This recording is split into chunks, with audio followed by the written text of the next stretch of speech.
সেদিন সন্ধ্যার পর থেকে মুষলধারে বৃষ্টি নামল। গাছপালার আর্তনাদ ও মেঘের গর্জনের সঙ্গে সঙ্গে পাহাড়ের উপর থেকে হুড় হুড় করে বৃষ্টিধারা নেমে আসার শব্দ শুনতে শুনতে আমি ঘুমিয়ে পড়লাম। অনেক রাতে আচম্বিতে আমার ঘুমটা ভেঙে গেল। অন্ধকারে ধর্মরিয়ে বিছানার ওপর উঠে বসে মনে হলো জানলার শাঁসের ওপর বাইরে থেকে কে যেন ঠক ঠক করে আওয়াজ করছে। প্রথমটা ভাবলাম আমার মনের ভুল। বাইরে তখনও সমান তোড়ে বৃষ্টি ঝরছে, বাজ ডাকছে ও ঝড় হই হই করছে। এমন দুর্যোগে শাঁসির ওপারে করাঘাত করতে আর কে আসবে? হয়তো ঝোড়ো হাওয়া ঘরের ভিতরে ঢুকতে চায়। আবার বিছানার ওপর শুয়ে পড়লাম, কিন্তু সঙ্গে সঙ্গে তখনই শাঁসির ওপরে আবার শব্দ হলো। সবিষয় বিছানার ওপর লাফিয়ে উঠে পড়লাম। আর তো কোনো সন্দেহ নেই, কে এলো? এই বন জঙ্গল পাহাড়ের দেশে এই ঝড় বৃষ্টির অন্ধকারে কে আমার ঘরের ভিতরে ঢুকতে চায়? অজানা বিদেশ বলে শোয়ার সময় বালিশের তলায় রোজই একটা টর্চ রেখে দিতাম। টর্চটা তুলে নিয়ে জেলে জানালার উপরে আলোটা ফেললাম।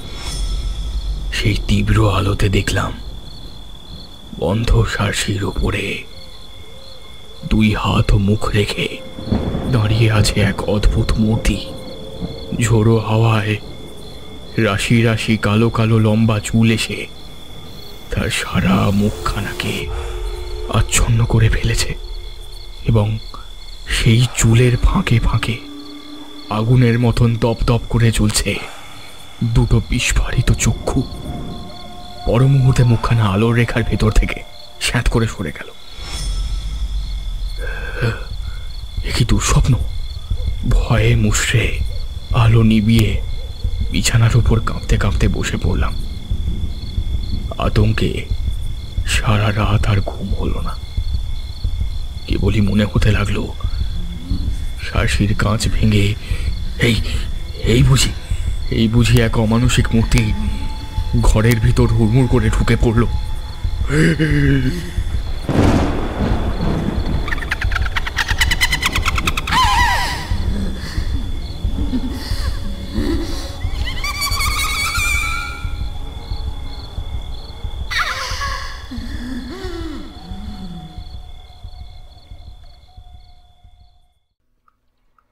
জানলা দিয়ে সকালের আলো ঘরের ভিতরে এসে পড়েছে, কিন্তু তখনও আমি জড়ো ভরতের মতন বিছানার উপর আড়ষ্ট হয়ে বসে আছি। এমন সময় বাইরে থেকে শুনলাম আমার নাম ধরে অমূল্যবাবু ডাকছেন। আরে ও ভাই, আরে ও ভাই, দরজা খোলো, দরজা খোলো, তাড়াতাড়ি দরজা খোলো। অস্বস্তির নিঃশ্বাস ফেলে তাড়াতাড়ি উঠে দরজা খুলে দিলাম। অমূল্যবাবু ঘরের ভিতরে এলেন। আমি জিজ্ঞেস করলাম, এত ভোরে আপনি যে? গদাধরের অসুখ বেড়েছে নাকি? অমূল্যবাবু বিছানার ওপর উঠে বসে হাসি মুখে বললেন, অসুখ বেড়েছে কি? এই অল্প সময় গদাধর প্রায় সেরে উঠেছে। আমি সবিষয় বললাম, বলেন কি? হ্যাঁ, মানে কি করে সারল? অমূল্যবাবু বললেন, গদাধরের কোনো অসুখ তো হয়নি, সে আসলে পিশাচের পাল্লায় পড়েছিল। চিন্তা করে আমিও হাসি থামাতে পারলাম না। কৌতুক ভরে বললাম, আপনি দেখছি চারিদিকেই পিশাচের স্বপ্ন দেখছেন। অমূল্যবাবু অটলভাবেই বললেন, তোমার যা ইচ্ছা হয় বলো, আমি কোনোই প্রতিবাদ করব না। কিন্তু গদাধর কেন বেঁচেছে জানো? কাল দিন রাত তার শিয়রে বসে আমি পাহারা দিয়েছি বলে কাউকে তার ত্রিসীমানায় আসতে দিইনি। কাল রাতে আবার কেউ যদি তার রক্ত শোষণ করত, তাহলে আজ আর তাকে তোমরা জীবিত দেখতে পেতে না। আমি সবিষয় বললাম, রক্ত শোষণ? অমূল্যবাবু কি সব বলছেন? খেয়ে তার রক্ত শোষণ করত? অমূল্যবাবু কিছুক্ষণ স্তব্ধ হয়ে রইলেন। তারপর ধীরে ধীরে বললেন, তোমার কথার কোনো জবাব আমি আগে দেব না। কাল রাতে আমি সচক্ষে কি দেখেছি তোমার কাছে আগে সেই কথাই বলতে চাই। তুমি জানো আমার বাড়ি দোতলা। গদাধরকে আমি দোতলার ঘরেই শুইয়ে রেখেছিল, পাহারা দেওয়ার জন্যে তার পাশে বসে কাল সারা রাত আমি কাটিয়ে দিয়েছি। কালকের রাতের ঝড় বৃষ্টির কথা তুমিও বোধহয় টের পেয়েছ। মাঝ রাতে ঝড় বৃষ্টির বেগ অত্যন্ত বেড়ে ওঠে। সেই সময় বই পড়তে পড়তে হঠাৎ আমি মুখ তুলে দেখি জানলার ঠিক বাইরেই একটা স্ত্রী মূর্তি দাঁড়িয়ে রয়েছে।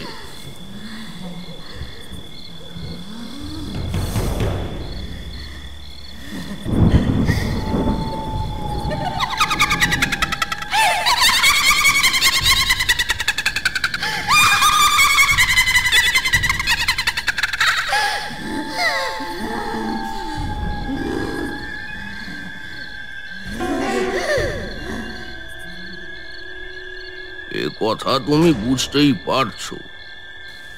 আমি অবাক হয়ে তার দিকে খানিকক্ষণ তাকিয়ে রইলাম।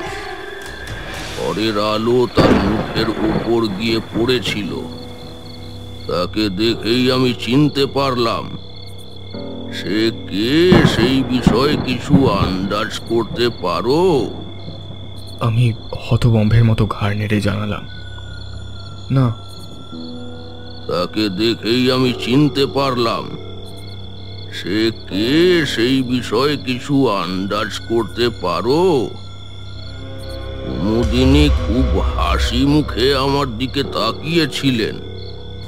আমি তাকে দেখেই উঠে দাঁড়ালুম। তারপর সারসি খুলে খড়খড়ির পাল্লা দুটো বন্ধ করে দিলুম সজোরে। আমাকে বাধা দেওয়ার জন্য মূর্তিটা তাড়াতাড়ি হাত বাড়িয়ে এগিয়ে এলো, কিন্তু বাধা দিতে পারলে না। আমার মনে হলো জানলাটা বন্ধ করবার সময় তার ডান হাতখানা পাল্লার তলায় পড়ে চেপটে গেল। পরেও জানলার উপরে আরো কয়েকবার করাঘাতের শব্দ শুনতে পেলুম, কিন্তু সেই দিকে আমি আর ভ্রুক্ষেপও করলুম না। এখন বলো, আমার কথা পাগলের গল্প বলেই মনে হচ্ছে তো? অমূল্যবাবু, অমূল্যবাবু, আপনি কি সব বলছেন? মিসেস কুমুদিনী চৌধুরী, অমূল্যবাবু বাধা দিয়ে বললেন। শোনো, টেলিগ্রামে আমি আরো এক খবর আনিয়েছি।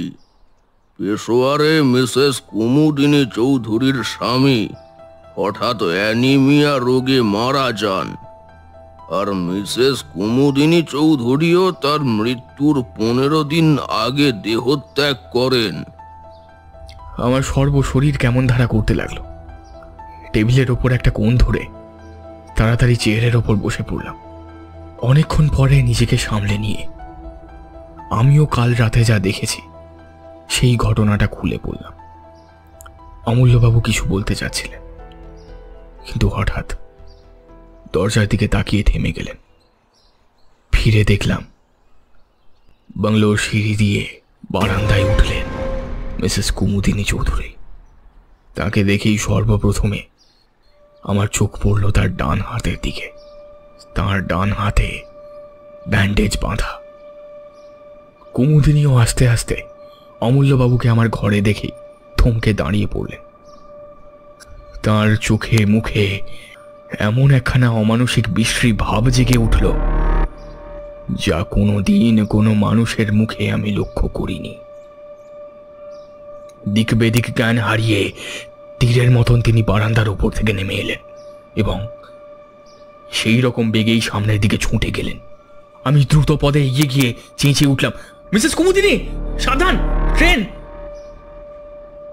কিন্তু আমার মুখের কথা মুখেই রইল। আমার বাংলোর সামনে দিয়ে যেই রেলপথ চলে গেছে, কুমুদিনী তার উপরে গিয়ে দাঁড়াতে না দাঁড়াতেই একখানা ইঞ্জিন হুড়মুড় করে একেবারে তার দেহের ওপর এসে পড়ল।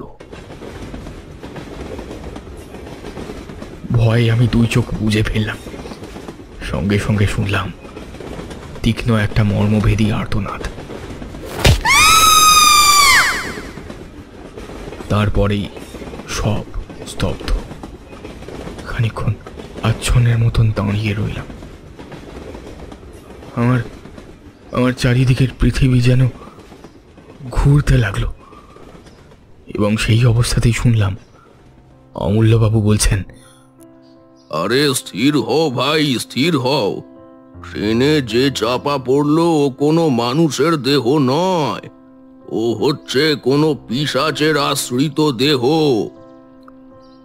ঝাঁঝার গৌরস্থানে মিসেস কুমুদিনী চৌধুরীর দেহ কবর দেওয়া হলো। তারপর মাসখানেক কেটে গেল। এই ভীষণ ঘটনার ছাপ আমাদেরও মনের ওপর থেকে ধীরে ধীরে অস্পষ্ট হয়ে আসতে লাগলো। কিন্তু এই ঘটনার সঙ্গে জড়িত একটা বিষয় সম্বন্ধে কারোর মনের ধাঁধা ঘুচল না। ঝাঁঝায় রক্তাল্পতায় রোগের বাড়াবাড়ি এখনো কমল না কেন, তাই নিয়ে প্রায়ই আমাদের মধ্যে আলোচনা হয়। অমূল্যবাবু পর্যন্ত ধাঁধায় পড়ে গেছে। তিনিও মাঝে মাঝে আশ্চর্য হয়ে বলেন, তাই তো হে, রক্ত স্বল্পতা রোগটা এখানে সংক্রামক হয়ে দাঁড়ালো নাকি? এর কারণ তো কিছুই বোঝা যাচ্ছে না।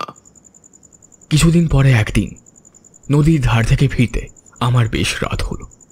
সেই রাতটা ছিল চমৎকার। পরিপূর্ণ পূর্ণিমা নদীর জলকে যেন মেজে ঘষে রূপোর মতন ঝকঝকে করে তুলেছে, এবং চারিদিক ধপধপ করছে, প্রায় দিনের বেলার মতোই। এই পূর্ণিমা শোভা দেখবার জন্য এতক্ষণ আমি নদীর ধারে অপেক্ষা করছিলাম। বিভোর হয়ে চারিদিকে তাকাতে তাকাতে বাসার পথে ফিরে আসছি। গভীর স্তব্ধতার ভিতরে ঝিল্লিবর ছাড়া আর কোনো কিছুরই সাড়া পাওয়া যাচ্ছে না। পথও একান্ত নির্জন। প্রাণে হঠাৎ গান গাইবার স্বাদ হলো। এমন রাতের সৃষ্টি তো গান গাইবার জন্যই, কিন্তু গান গাইবার উপক্রম করতেই সামনের দিকে তাকিয়ে যা দেখলাম, তাতে আমার বুকের রক্ত যেন হিম হয়ে উঠল। পথের একটা মোড়ে পৌঁছতেই দেখি অদূরে মিসেস কুমুদিনী চৌধুরী। আমার দেখবার কোনো ভ্রম হয়নি। এমন উজ্জ্বল পূর্ণিমায় ভ্রম হওয়ার কোনো সম্ভাবনাই ছিল না। ভাগ্যিস কুমুদিনী অন্যদিকে তাকিয়েছিলেন, তাই আমাকে তিনি দেখতে পাননি। আমি তাড়াতাড়ি সরে গেলাম একটা গাছের আড়ালে। কুমুদিনী সেই পথ ধরে একদিকে অগ্রসর হলেন। আমিও স্তম্ভিত নেত্রে লক্ষ্য করলাম তার দেহ যেন মাটির ওপর দিয়ে পা ফেলে হেঁটে যাচ্ছে না, শূন্য দিয়ে ভেসে যাচ্ছে একখানা মেঘের মতন। পথের বাঁকে সেই অদ্ভুত ও ভীষণ মূর্তি অদৃশ্য হয়ে গেল।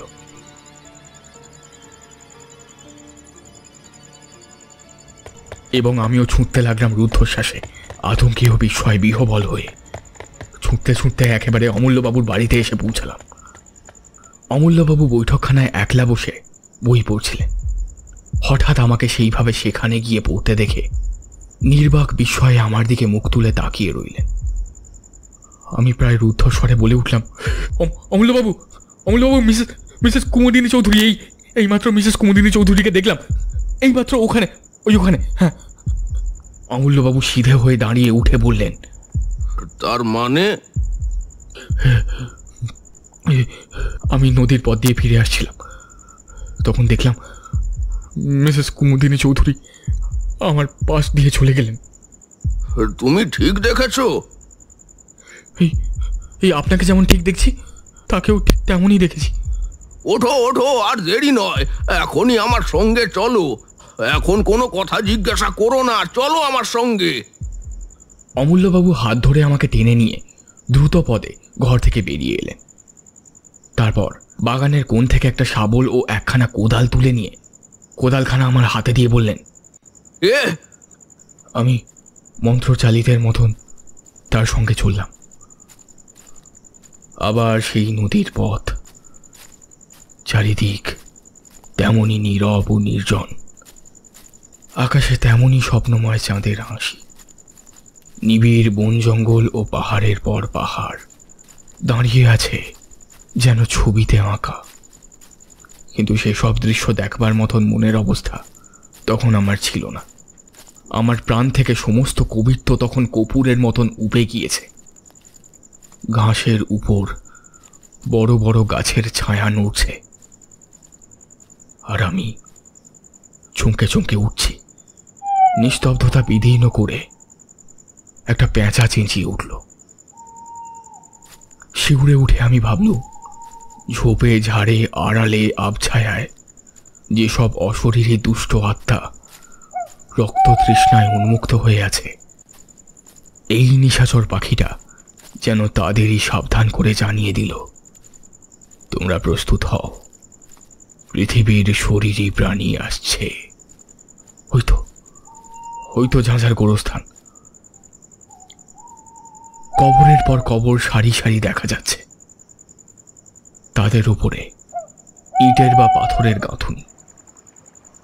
পাশ থেকে নদীর জলের টান ভেসে আসছে অশ্রান্ত তালে। আমার মনে হলো এতক্ষণ ওই সব কবরের পাথরের ওপর যেই সব ছায়াদেহ বসে বসে রাত্রি যাপন করছিল, আচম্বিতে জীবিত মানুষের আবির্ভাবে অন্তরালে গিয়ে নদীর সঙ্গে সুর মিলিয়ে তারা ভয়াবহ কানাকানি করছে। একটা ঝোপের ভেতর থেকে আমাকে টেনে নিয়ে গিয়ে অমূল্যবাবু বললেন, এইখানে আমরা স্থির হয়ে লুকিয়ে বসে থাকি, এসো, কিন্তু সাবধান, কোনো কথা বলবে না। সারা রাত সেইখানেই আড়ষ্ট হয়ে দুজনে বসে রইলাম। সেদিনকার সেই রাতটাকে আর পৃথিবীর রাত বলে মনে হলো না। ইহলোকে থেকেও আমরা যেন পরলোকের বাসিন্দা হয়েছি। চাঁদ পশ্চিমের আকাশের শেষ প্রান্তে, পূর্ব দিকে ধীরে ধীরে যেন মৃত রাত্রির বুকের রক্ত ঝরে পড়তে লাগলো। ভোর হচ্ছে। হঠাৎ অমূল্যবাবু আমার গা টিকলেন। চমকে ফিরে দেখি, নিবিড় বনের ভিতর থেকে মেঘের মতন গতিতে এক অপার্থিব নারী মূর্তি বাইরে বেরিয়ে আসছে। মিসেস কুমুদিনী চৌধুরী। অমূল্যবাবু আমার কানে কানে বললেন, আজকের রাতের মতো মনে হয় পিশাচির রক্ত পিপাসা শান্ত হলো। মিসেস চৌধুরীর দেহ ধীরে ধীরে গোরস্থানের ভিতরে ঢুকে গেল। একটা কবরের ওপর গিয়ে এক মুহূর্ত স্থির হয়ে দাঁড়ালো। তারপর আচমকা শূন্যে দুই হাত তুলে এমন প্রচন্ড তীক্ষ্ণ স্বরে হি হি করে অট্টহাসি হেসে উঠল। আমার সমস্ত বুকটা যেন বরফের মতন ঠান্ডা হয়ে গেল। সে কি পৈশাচিক শীতল হাসি!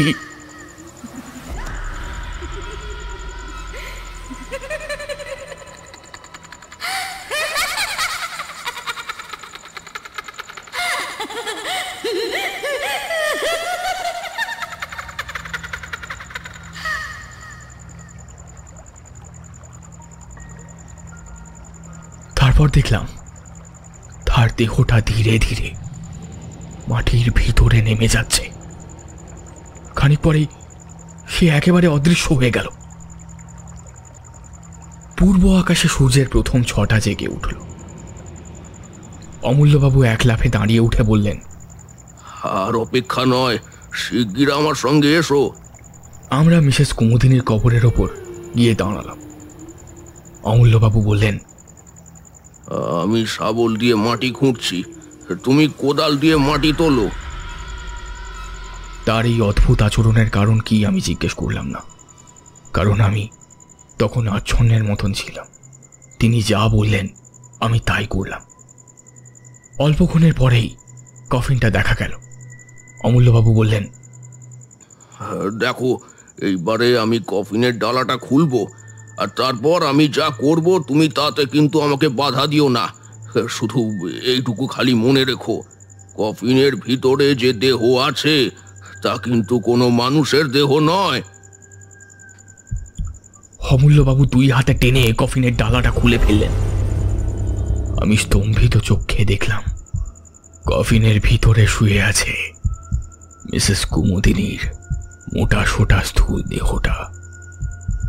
সে দেহ দেখলে মনে হয় না তা কোনোদিন ট্রেনে কাটা পড়েছিল। সেটা 1 মাস আগে কবর দেওয়া কোনো মৃত গলিত দেহ নয়। তার তাজা মুখ অত্যন্ত প্রফুল্ল।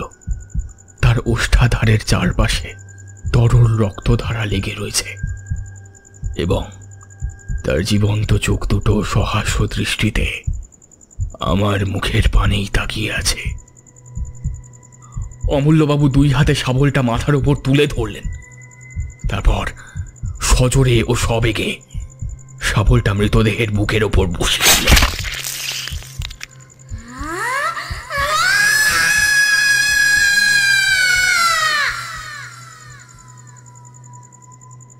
ইঞ্জিনের বাঁশির আওয়াজের মতন এক তীব্র দীর্ঘ হিংস্র আর্তনাদে আকাশ বাতাস পরিপূর্ণ হয়ে উঠল। তারপর সব চুপ।